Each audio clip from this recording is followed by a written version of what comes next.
Hey everyone, Hindi साहित्य संगम के इस यूट्यूब चैनल पर आप सभी का बहुत बहुत स्वागत है। अब तक हम लोगों ने क्लास 6 to 8 और 9 to 10 के क्वेश्चन पेपर्स को पढ़ लिए हैं। आज हम लोग पढ़ने वाले हैं क्लास 11 12 के क्वेश्चन पेपर को। ठीक है, तो चलिए शुरू करते हैं आज का क्लास। इससे पहले जो लोग चैनल पर नए हैं प्लीज़ चैनल को सब्सक्राइब कर लें, और जो दोस्त हमारे पुराने हैं वो लोग ज़्यादा से ज़्यादा शेयर करें। ठीक है, क्योंकि परीक्षा बहुत ही करीब है और हम लोग तैयारी ही उसी तरह से करेंगे। ठीक है, तो आज का पहला प्रश्न दिया हुआ है, इसमें डायरेक्शन हम पहले पढ़ेंगे। क्वेश्चन नंबर 1 और 2 इसमें दिया है डायरेक्शन में कि filling the blanks with suitable articles like a and the. Same पिछले ही प्रश्न पत्रों की तरह जो कि 6 to 8 9 to 10 में भी पूछा गया था। पहले 1-2 प्रश्न या 3 प्रश्न तक आर्टिकल से ही पूछे गए हैं। सेम उसी तरह से इसमें भी आर्टिकल से प्रश्न पूछे गए हैं, तो यहाँ आर्टिकल्स हम लोगों को भरना है। पढ़ते हैं पहला प्रश्न कि देयर आर 30 और 31 डेज इन मंथ। बीच में फिल करना है। ऑप्शन दिया है कि the, A and more than one of the above, none of the above. तो इतना तो पता ही होगा आप लोगों को कि देयर आर 30 या 31 डेज इन ए मंथ होगा। ठीक, ए मंथ, इसलिए आपको उत्तर हो जाएगा option D. Option B is right answer. ठीक है, बढ़ते हैं अगले प्रश्न की तरफ। प्रश्न नंबर 2। प्रश्न नंबर 2 है my father is engineer. My father is, fill करना है बीच में, उसके बाद से दिया है engineer in the water works department. Option दिया है the and a, more than one of the above, none of the above. यहाँ उत्तर का क्या हो जाएगा? My father is an engineer होगा। ठीक है, क्योंकि वावेल हम पहले ही बताएं, वावेल के आगे एन लगता है, ये आप लोगों को भी पता होगा। ठीक है, option B is right answer. बढ़ते हैं अगले प्रश्न की तरफ। प्रश्न नंबर 3। प्रश्न नंबर 3 है which of the following is a part of bedroom. मतलब कौन सा बेडरूम का पार्ट है? जो नीचे दिया गया है कौन सा ऑप्शन है कि बेडरूम का पार्ट है। ठीक है, यहाँ दिया है pillow, table lamp, curtains, more than one of the above, none of the above. तो यहाँ आप लोग देख सकते हैं कि पिलो भी होता है बेडरूम में, पिलो यानी तकिया, टेबल लैंप भी होता है, और कर्टेंस यानी पर्दा, यानी ये तीनों होते हैं एक बेडरूम में, ये तीनों होते हैं। इसलिए मेरा उत्तर क्या हो जाएगा? Option D, more than one of the above. ठीक है, option D is right answer. प्रश्न नंबर 4।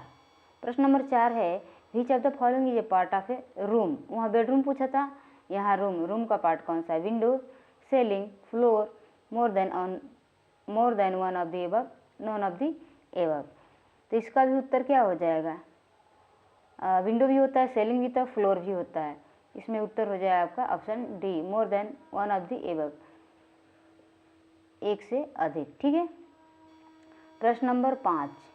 प्रश्न नंबर 5 है रेनी season comes before. Rainy season comes before winter, spring, summer, more than one of the above, none of the above. यानी rainy season आता है किसके पहले? यहाँ उत्तर क्या हो जाएगा आपका? Rainy season comes before winter. ठीक है, option A is right answer, winter. प्रश्न नंबर 6। प्रश्न नंबर 6 है the 8th month of the year. 8वां मंथ कौन सा है ईयर का? July, September, October, more than one of the above, none of the above. तो यहाँ तो दिया नहीं है, क्योंकि 8th मंथ होता है अगस्त, AUGUST। ठीक, लेकिन यहाँ कहीं नहीं दिया है, तो उत्तर आपका क्या हो जाएगा? Non of the above. ठीक है, non of the above, option A is right answer. प्रश्न नंबर 7 है sister in law is husband sister, wife sister, brother wife, more than one of the above, none of the above. तो sister in law किसको कहते हैं? Husband sister, wife sister. ठीक है, यह 2 उत्तर सही है। ठीक है, तो इसमें आपका हो जाएगा मोर than one of the above. Option D is right answer. ठीक है, हस्बैंड सिस्टर भी होगा, वाइफ सिस्टर भी होगा। अगला क्वेश्चन है 8 नंबर, कजिन्स आर। कजिन्स आर कैसा होता है? Maternal, paternal, sibling, more than one of the above, none of the above. तो कजिन्स होता है, मेटरनल भी होता है, पैटर्नल भी होता है और सिबलिंग भी होता है। तो यहाँ आपको उत्तर क्या हो जाएगा? यहाँ भी उत्तर हो जाएगा आपका ऑप्शन डी। ठीक है, इंग्लिश के क्वेश्चंस पढ़ लिए हम लोग। अब पढ़ते हैं हिंदी के प्रश्न को। हिंदी के प्रश्न हैं, पहला प्रश्न है कि चांदी शब्द में कौन सी संज्ञा है? यहाँ संज्ञा पूछ रही है। द्रव्यवाचक संज्ञा, जातिवाचक संज्ञा, भाववाचक संज्ञा, उपयुक्त में से एक से अधिक, उपयुक्त में से कोई नहीं। तो चांदी होता है द्रव्यवाचक संज्ञा। Option A right answer. ठीक है, संज्ञा कितने होते हैं? संज्ञा 5 होते हैं। कौन कौन? व्यक्तिवाचक, व्यक्तिवाचक, जातिवाचक, भाववाचक, समूहवाचक और द्रव्यवाचक। ठीक है, समूहवाचक और द्रव्यवाचक। अगला प्रश्न है प्रश्न नंबर 10, निम्नलिखित शब्दों में से कौन सा एक वचन है? एक वचन, हस्ताक्षर, छाया, आंसू, उपयुक्त में से एक से अधिक, उपयुक्त में से कोई नहीं। उत्तर आपका क्या हो जाएगा? छाया। एक वचन है छाया। हस्ताक्षर भी पुल्लिंग होता है, बहुवचन में आता है, और आंसू भी। ठीक है, प्रश्न नंबर 11, हिंदी शब्दकोश में छ का क्रम किस वर्ण के बाद आता है? त्र के पश्चात, ज्ञ के पश्चात, क के पश्चात, उपयुक्त में से एक से अधिक, उपयुक्त में से कोई नहीं। ये बहुत ही इम्पोर्टेंट है और अक्सर इसमें लोग गलती कर देते हैं। इसका उत्तर हो जाएगा क के पश्चात। सबसे पहले कोई भी शब्द दे तो उसको पहले तोड़ते हैं, क और श और अ। ठीक है, तो क के बाद ही आएगा, पहले क फिर श, तब अक्षर बनेगा। प्रश्न नंबर 12, जिसकी यह पुस्तक है उसे लौटा दो। इस वाक्य में कौन सा सर्वनाम है? जिसकी यह पुस्तक है उसे लौटा दो, इस वाक्य में कौन सा सर्वनाम पूछ रहा है? इसमें निश्चयवाचक, संबंधवाचक, पुरुषवाचक, उपयुक्त में से एक से अधिक, उपयुक्त में से कोई नहीं। तो जिसकी यह पुस्तक है उसे लौटा दो, यहाँ संबंध बता रहा है। ठीक है, उत्तर आपका हो जाएगा संबंधवाचक। Option B is right answer. सर्वनाम कितने होते हैं? सर्वनाम 6 होते हैं। जहाँ जहाँ प्रश्न आता है वहाँ वहाँ मैं बताती हूँ ताकि आप लोगों को रिपीट हो जाए, याद हो जाए। ठीक है, पुरुषवाचक, पुरुषवाचक, निजवाचक, पुरुषवाचक, निजवाचक, निश्चयवाचक, अनिश्चयवाचक,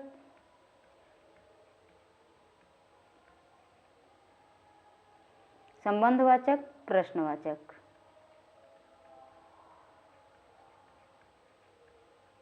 प्रश्नवाचक। ठीक है, यहाँ पुरुषवाचक दिया ही है। पुरुषवाचक, निजवाचक, निश्चयवाचक, अनिश्चयवाचक, संबंधवाचक, प्रश्नवाचक। हो गया ना 6। इसको काट देते हैं, ये 3 है और ये इधर 3 है। ठीक है, अगला प्रश्न है प्रश्न नंबर 13। प्रश्न नंबर 13, विशेषण का प्रमुख भेद कौन सा नहीं है पूछ रहा है। विशेषण का कौन सा प्रमुख भेद नहीं है? असार्वनामिक विशेषण, गुणवाचक विशेषण, परिमाणवाचक विशेषण, उपयुक्त में से एक से अधिक, उपयुक्त में से कोई नहीं। उत्तर आपका क्या हो जाएगा? गुणवाचक विशेषण होता है, परिमाणवाचक विशेषण होता है, असार्वनामिक विशेषण नहीं होता है, बल्कि सार्वनामिक विशेषण होता है। ये अ नहीं रहेगा, सार्वनामिक विशेषण होता है। ठीक है, इसलिए आपका उत्तर क्या हो जाएगा? ऑप्शन ए, सार्वनामिक विशेषण। ठीक है, विशेषण के कितने भेद होते हैं? 4। एक और कौन सा होता है कमेंट करके बताइएगा। ठीक है, बढ़ते हैं अगले प्रश्न की तरफ। प्रश्न नंबर 14, निम्नलिखित में से कौन सा अशुद्ध शब्द है? विभत्स, लगान, आगामी, उपयुक्त में से एक से अधिक, उपयुक्त में से कोई नहीं। उत्तर आपका हो जाएगा ऑप्शन ए, विभत्स। विभत्स। ठीक है, शुद्ध रूप क्या होता है? विभत्स। ठीक है, विभत्स, लेकिन हमने तो ज़्यादातर यही शब्द देखा है, लेकिन शुद्ध रूप दिया है विभत्स। ठीक है। प्रश्न नंबर 15। प्रश्न नंबर 15 है कि निम्नलिखित में से कौन सा शुद्ध वर्तनी वाला शब्द है? क्षत्रिय, क्षत्रिय, उज्ज्वल, उपरोक्त में से एक से अधिक, उपरोक्त में से कोई नहीं। तो क्षत्रिय इसमें शुद्ध शब्द है ऑप्शन ए। ठीक है, ऑप्शन ए। ये गलत है, उज्ज्वल भी गलत है। उज्ज्वल लिखते दोनों ज आधा होता है, ध्यान रखिएगा, उज्ज्वल। आगे प्रश्न आएगा भी। ठीक है। प्रश्न नंबर 16। निम्नलिखित में से कौन सा तत्सम शब्द है? घर, स्नेह, छेद, उपरोक्त में से एक से अधिक, उपरोक्त में से कोई नहीं। यहाँ उत्तर आपका हो जाएगा ऑप्शन बी। ऑप्शन बी हो जाएगा स्नेह। स्नेह क्या है? तत्सम शब्द है। घर और छेद तद्भव शब्द है। घर का क्या होगा? घर का गृह होगा। ठीक है, घर का गृह होगा और छेद का छिद्र होगा। ठीक है। प्रश्न नंबर 17। प्रश्न नंबर 17 है कि निम्नलिखित में से कौन सा विदेशी शब्द है? बाघ, परीक्षा, चाय, उपरोक्त में से एक से अधिक, उपरोक्त में से कोई नहीं। तो यहाँ उत्तर हो जाएगा, विदेशी शब्द पूछ रहा है, चाय। चाय विदेशी शब्द है। चाय कौन सा शब्द है? चीनी शब्द है। ठीक है, चीनी शब्द है। Option C is right answer. प्रश्न नंबर 18। रचना के आधार पर जिन शब्दों के खंड सार्थक न हो, रचना के आधार पर जिन शब्दों के खंड सार्थक न हो उन्हें कौन सा शब्द कहा जाता है? रूढ़, यौगिक, योग रूढ़, उपरोक्त में से एक से अधिक, उपरोक्त में से कोई नहीं। उत्तर हो जाएगा आपका ऑप्शन ए, रूढ़। ठीक है, इसके खंड नहीं होते हैं, जैसे जल हो गया, जल के खंड करेंगे तो कोई उत्तर नहीं मिलेगा। ठीक है, यौगिक में दो शब्द खंड करते हैं तो दो अलग अलग शब्द होते हैं जिसके सार्थक अर्थ भी निकलते हैं, और योग रूढ़ अक्सर बहुब्रीहि शब्द होते हैं। ठीक है। प्रश्न नंबर 19। प्रश्न नंबर 19 है, निम्नलिखित में से किस वाक्य में अकर्मक क्रिया होती है? क्रियाएं दो होती है, अकर्मक क्रिया और सकर्मक क्रिया। ठीक है, ऑप्शन ए है उसे मत लजाओ, ऑप्शन बी है बालिका लजाती है, ऑप्शन सी है सेवक नदी से गागर भरता है, ऑप्शन डी उपरोक्त में से एक से अधिक और उपरोक्त में से कोई नहीं।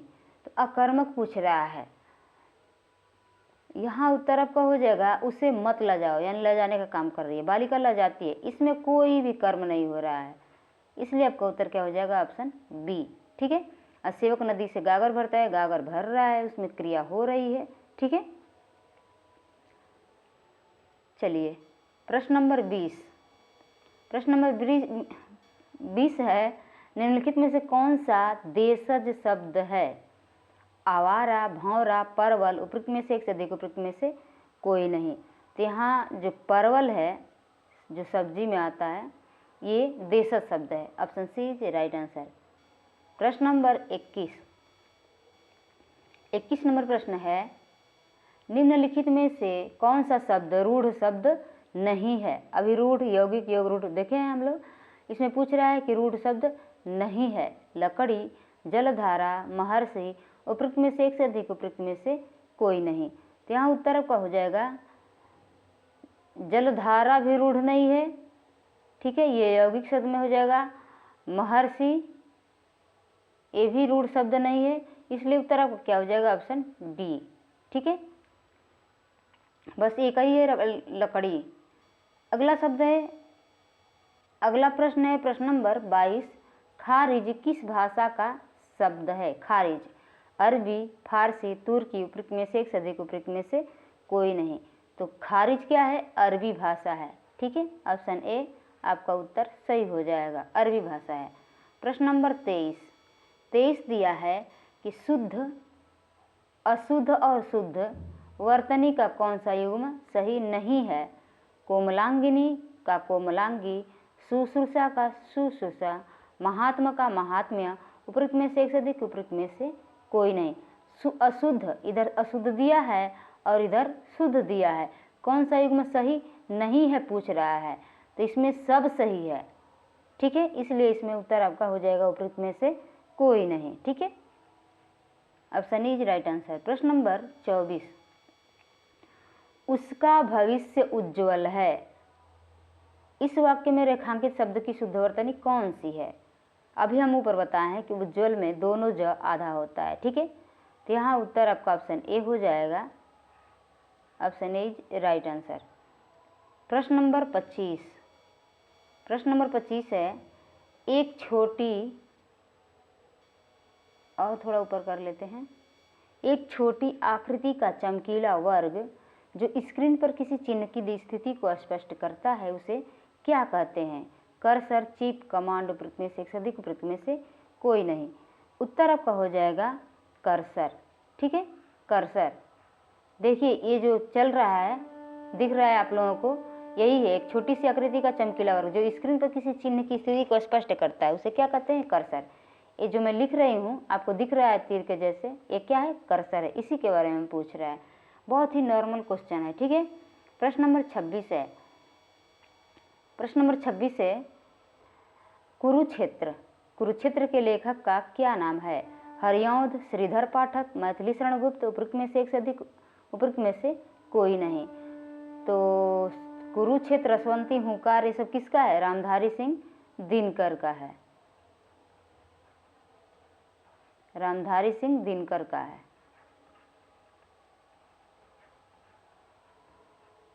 ठीक है। इसलिए यहाँ पे उनका नाम नहीं है, इसमें हो जाएगा उपयुक्त में से कोई नहीं। Option E is right answer, ठीक है। ऑप्शन ई आपका आंसर सही हो जाएगा। प्रश्न नंबर 27। प्रश्न नंबर 27 है, जसोदा हरिपालने झुलावे, हलरावे दुलराई मल्हावे, जोई सोई कछु गावे। उक्त काव्य पंक्तियों में कौन सा रस, रस भी मैं आप लोगों को पढ़ा चुकी हूँ, कौन सा रस है?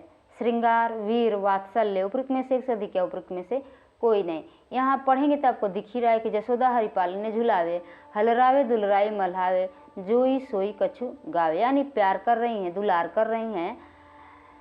तो यहाँ हो जाएगा आपका उत्तर वात्सल्य। ऑप्शन सी आपका उत्तर सही हो जाएगा, वात्सल्य रस, ठीक है। प्रश्न नंबर 27 हो गया। 28 देखते हैं।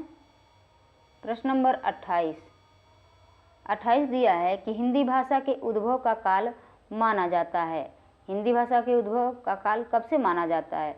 500 ईसा पूर्व, 500 ईस्वी, 1000 ईस्वी, उपयुक्त में से एक से अधिक, उपयुक्त में से कोई नहीं। उत्तर आपका हो जाएगा 1000 ईस्वी, ठीक है।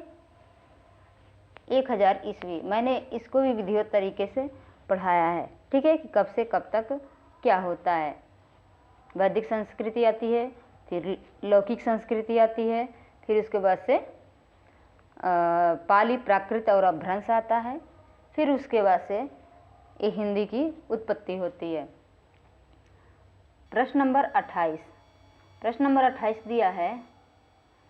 28 है, भारतीय काव्य शास्त्र में क्षमाशील, गंभीर, स्थिरचित्त, स्वाभिमानी एवं दृढ़ प्रतिज्ञ नायक को कहा गया है। क्या कहा गया है? धीर ललित, धीरोदात्त, धीर प्रशांत, उपयुक्त में से एक से अधिक, उपयुक्त में से कोई नहीं। तो यहाँ कहा गया है धीरोदात्त, ठीक है। धीरोदात्त आप लोग काव्य शास्त्र पढ़ेंगे, उसमें दिया हुआ है धीरोदात्त, इसलिए आपका उत्तर हो जाएगा ऑप्शन बी। बढ़ते हैं अगले प्रश्न की तरफ एंड आज का लास्ट प्रश्न है कि जिन शब्दों पर लिंग, वचन, कारक का कोई प्रभाव न पड़े, ध्यान रखिएगा, न दिया है, वे कहलाते हैं व्यय, विकारी, अविकारी, उपयुक्त में से एक से अधिक, उपयुक्त में से कोई नहीं। तो वे क्या कहलाते हैं? अविकारी शब्द कहलाते हैं। अविकारी का एक और नाम क्या है? अव्यय, ठीक है, अव्यय। आपका उत्तर हो जाएगा ऑप्शन सी। इस तरह से हम लोगों ने 30 प्रश्न को पढ़ लिया है और आगे की क्लास में हिंदी के जो 80 प्रश्न हैं +2 के यानी 11-12 के, उसको हम लोग पढ़ेंगे, ठीक है।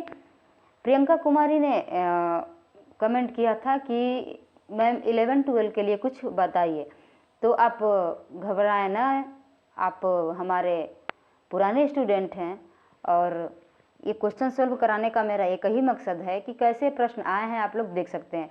मैंने ट्री 1 के भी क्वेश्चन सॉल्व कराए हैं और ट्री 2 के भी, एकदम उससे भिन्न है ये। ट्री 1 के प्रश्न ट्री 1 के ट्री 2 के प्रश्नों से एकदम भिन्न है, इसलिए हम दोनों करा दिए हैं। और बहुत ही बेहतरीन तरीके से, मैं अपने समझ की बताऊं तो बहुत ही बेहतरीन तरीके से एक एक ऑप्शन को डिफाइन करते हुए बताई हूँ। तो जो लोग इन दोनों प्रश्न पत्रों को देख लेंगे वो ज़रूर ही इस बार सफल हो जाएंगे, ठीक है। और बाकी रिवीजन आप लोगों का चल ही रहा है, क्योंकि केवल इतना नहीं है कि हम एक ही जगह से पढ़ के बिना बुक का और परीक्षा पास कर ले, ठीक है। लेकिन ये भी है कि ये मेरी क्लास पढ़ने से आप लोगों को ज़रूर ही कॉन्फिडेंस होता होगा कि हाँ प्रश्न ऐसे आते हैं और इसको ऐसे आंसर करना है, ठीक है। तो चलिए, ज़्यादा कुछ नहीं, मिलते हैं अगली क्लास में। एक क्लास आप लोगों को कैसी लगी कमेंट बॉक्स में ज़रूर बताइएगा और शेयर करना ना भूलिएगा, ठीक है। तो चलिए, पढ़ते रहिए, अपना ध्यान रखिए, धन्यवाद।